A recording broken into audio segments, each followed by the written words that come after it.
Good evening, Head Injury Jane here.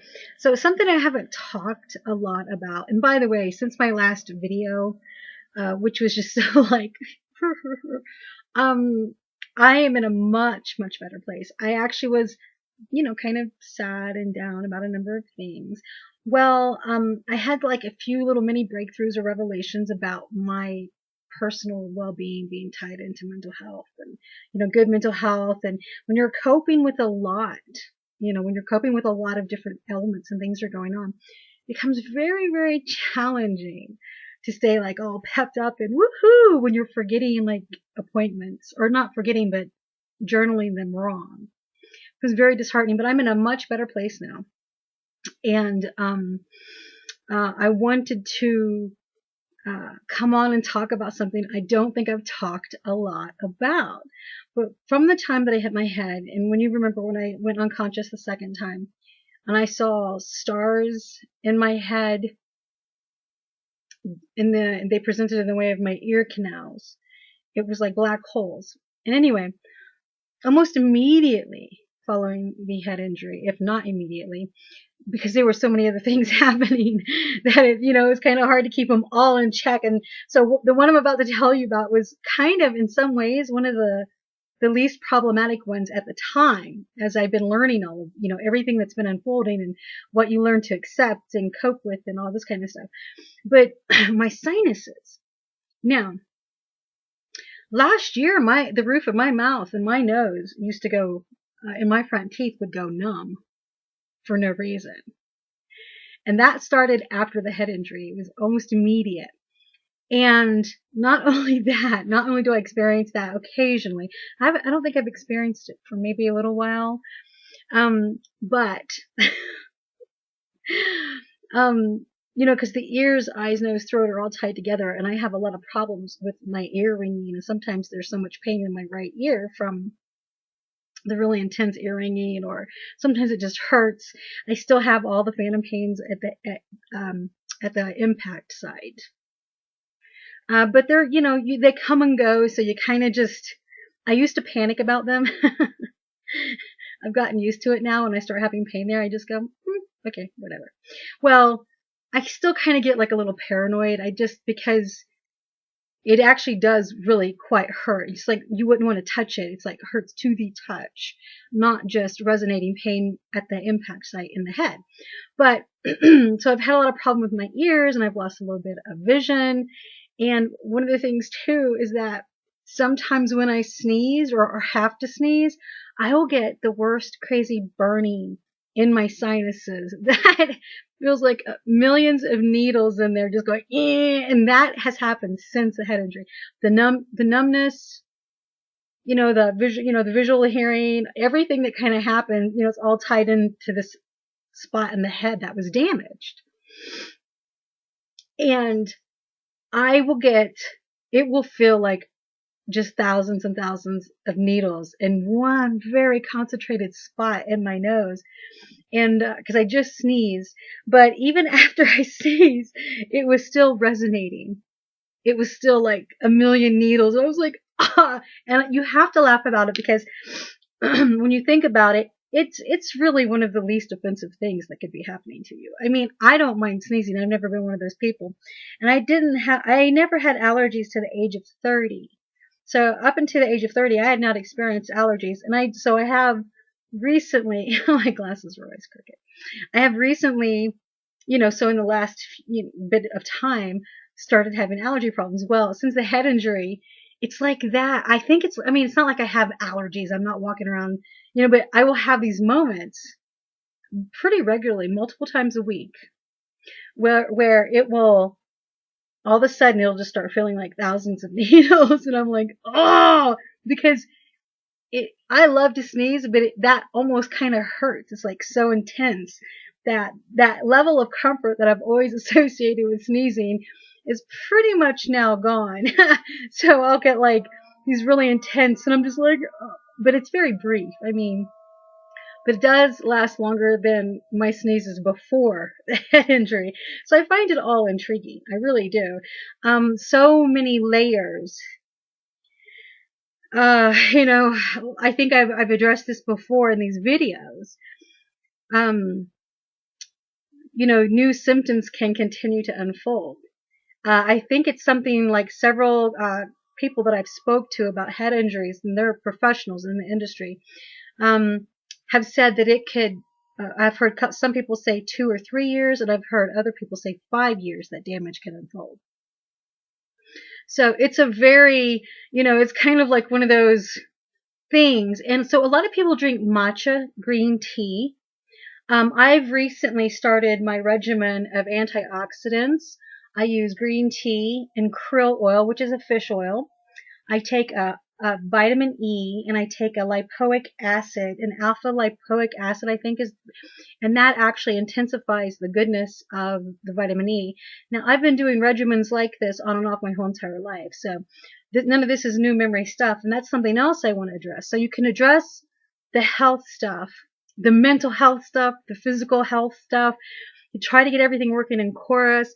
Like I said, I've had some, what I think are really good waves in the way of coping with all of the illnesses that were happening to me at once. Plus, I am going to new doctors now because that whole environment that I was in with the physicians, the last doctor, because and you know, you guys have heard me talk about this, you've heard me advocate knowing each medicine that you take, even if especially if it's a new medication that's given to you. You need to look it up on the internet, and you need to know what's going on with it. And you need to know if drugs can interact with one another in an opposite way. It's called it's contradiction in medication. And sure enough, the physician who had prescribed both of the medications was not, and you know, so one was an important one to her that she was giving me very, you know, it was every day, and is every day at bedtime. And but the second medication that she was trying to prescribe me, it literally says on the label, do not take with this medication. And see, she was the original prescriber of both. So I actually had an email exchange with her. And so this is where knowing what medications are contradictive, the medication cocktail that she was trying to give me that I was saying no to and calling her out as my physician, was a very dangerous mix too. It wasn't like one of those, it could upset your tummy. I think it could have caused seizures, and death. So I believe those were the two. And see, for the fact that I had the head injury and I have the hyperintensity white matter damage, I'm already in that category of having seizures as time unfolds. Head injuries can really unfold for years and become quite dangerous. I don't know. Well, I know I'm going through some little post-traumatic stress stuff because that was one of the ways I think I began to notice that I had to start working on my mental health better. Like just trying to take control of it and not allowing it to take me. You know, I was in a very dark place and I was overwhelmed, and I don't want to be that person. I don't want to be that, you know, just dark, sad, whatever person. So I had some little mini breakthroughs thanks to a counselor. I'm actually, I mean, we've already had a few conversations, and she's actually already helped me like probably way more than she knows. So that's the interesting thing, because I haven't actually expressed that to her, but some of our conversations has kind of reiterated things that I already knew, but I was so deep into some of the stuff that I was experiencing recently with the hospitalization and that illness that I was trying to cope with, on top of, you know, the stressors of the head injury. And then, you know, I had some problems with one of the hospitals, or the hospital that I was actually admitted to. You know, I had to actually call them out legally in writing for myself. And I had to work on that. And I had, like, there was just a lot of health stress going on. And I just kind of got really dark. But I realized that I was also not getting up with a smile on my face and appreciating what I have and what I'm doing. So I decided not just on the mental health, like positive outlook type of stuff, get that back in order because I slid out, and I think it's easy to do when you have a head injury. I think it's really easy to go dark because I really did just go really dark, and I don't want to do that. I don't want to be that. So anyway, started taking my antioxidants and the green tea and vitamin C. You know, you can look this stuff up and make sure it doesn't contradict your medication that you're taking. So don't take any. So I'm not telling you to take these supplements, but you should ask your doctor. Like green tea, matcha. A lot of head injury survivors, or TBI, survivors will talk about matcha green tea, which is really, really, it's so powerful. It's such a green teas are very powerful. Caffeine-free teas are obviously better than caffeinated teas because caffeine can actually aggravate a lot of our symptoms. Like, it can aggravate high blood pressure, it can aggravate ear ringing, it can aggravate, a lot of different things. Anxiety, right? So you have to think about that. But for me, these are things I've been taking my whole entire life, so I know how they affect me. And I also have done enough research with the head injury stuff to recognize that these are things that are helpful. I mean, I've even joined the American with Disabilities Act, or I can't remember the name because it's so recent. Another thing I want to address, and I know I've talked about this before. The more recent the memories, the more difficult retaining them or recalling them, short-term memories. The longer-term memories, I am pretty good with, I believe. Now, like I said before, I don't know if I'll ever be able to know everything that I've lost from long-term memories because there's just so many, right? I mean, how will you know? And if it's lost, so because I have had some long-term memories that as I've discussed on prior videos, so there's a lot to take into consideration. But for me, the learning curve is really trying to stay in the presence of now and be accountable for my mindset, right? And take these supplements, green tea, krill oil, which is great for the heart and the lungs. Like I said, I took a multivitamin today and I took one yesterday. I got the vitamin E and the one I mentioned earlier that, works, that makes the vitamin E better, stronger. Q10.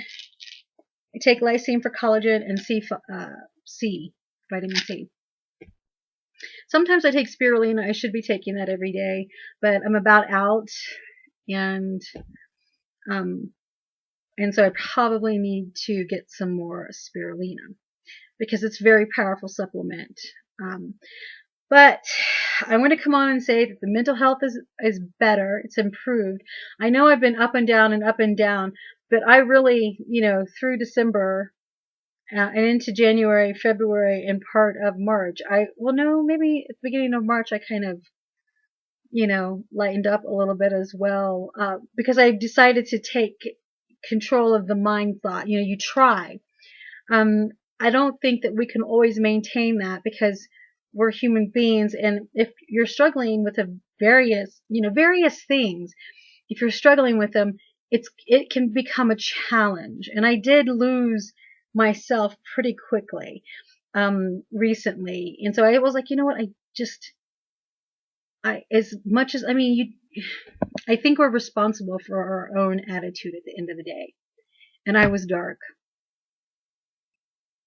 And I don't want to be sad. I don't want to feel conflicted and pain about all this kind of stuff. This is the new mind. So, I know it's challenging because I've read other TBI sufferers talking about, they just have days where they can't tolerate any noises whatsoever and have to close themselves off from their family members, from electronics. I think some people report having problems with electronics just bothering them. I have days where I'm like really super reclusive, where I don't want to. Yeah, I get very. I'm a very reclusive person, and I'm comfortable in that. Maybe to my detriment. Okay, I think some people would say to my detriment. So I think saying maybe to my detriment is like, yeah, I'm softening the blow there. But there is a lot that's going on that I am working on. But I do know, and I've known my whole life, that it's your life outcome sometimes, and a lot of times, is a part of your attitude.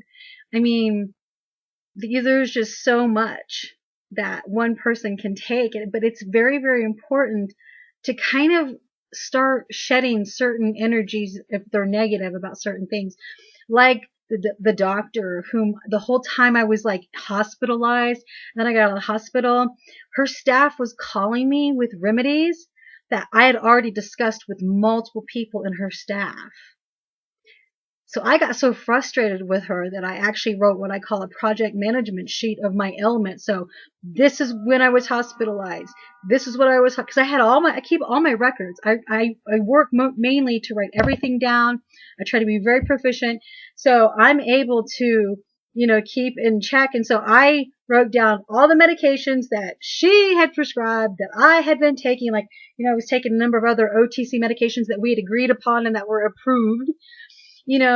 But they were calling me and reiterating these same over-the-counter remedies and medications that we'd already been talking about for weeks. And so I did that like a project management sheet, because it was like, that's me learning how to be an advocate and be proactive in my own care, because it's very frustrating to have it. So it's all in writing. All this with the doctors, the contradictive medication, and them reiterating to me I don't need that. That's a headache. And it was really stressing me out. I was getting really stressed out, and I was like, you know what? This is not worth it. This facility, with all of its advantages as a medical facility as a whole, is a failure because the doctors are so young. They don't seem hardened. They haven't seemed to have cut their teeth in medicine yet. And when a doctor who is the original prescriber of both of the medications, so it was her discretion to prescribe these medications, and they're contradictive. And the first time that I tried to pick them up together, the pharmacy actually refused to give me one of them and had messages into the doctor. So I'm not the first one to say it. Their pharmacy actually, contacted her first and said, well, they wouldn't let me get the medication because of how dangerous it is. They actually would not dispense both of them at the same time. I was dealing with that kind of stress with a head injury and I was like, so I was really, really, really like frustrated. And I just woke up one day after there was one more medication fell, and the last medication fell. I sent her a polite enough letter that said, between the contradictive medication and the fact that you're not, I can't accept that. I have too much on my plate to have a doctor who's going to prescribe medication and then try to re-prescribe it again and kind of argue back and forth. I was like, wow. But once I decided, like, I woke up, I was like, you know what? I'm letting that go. All the tension, everything that goes along with it, gone. Because I was carrying it around because I was sick and I was looking for treatment, I was just like, wow, this is the second medical doctor in that facility too to have failed me. So I was like, okay, that's enough. I don't need the 3 strikes you're out policy when 2 of them, especially the second one's trying to prescribe. I was like, okay. But once I was like, I'm going to let that go. And no matter what stress may come from trying to find another doctor who's going to treat properly, it's worth it. At the end of the day, it's worth it to find a doctor who's in tune, who's cut their teeth and is kind of, knows how to, I don't know. But anyway, I want to let you know I'm in a much better place. The sneezing thing is hilarious. It drives me crazy, but it's hilarious. And that's all. I hope that you guys are doing fantastic. And again, I'm in a much better place. So watch your heads out there and be safe in this big old bad world. Good night.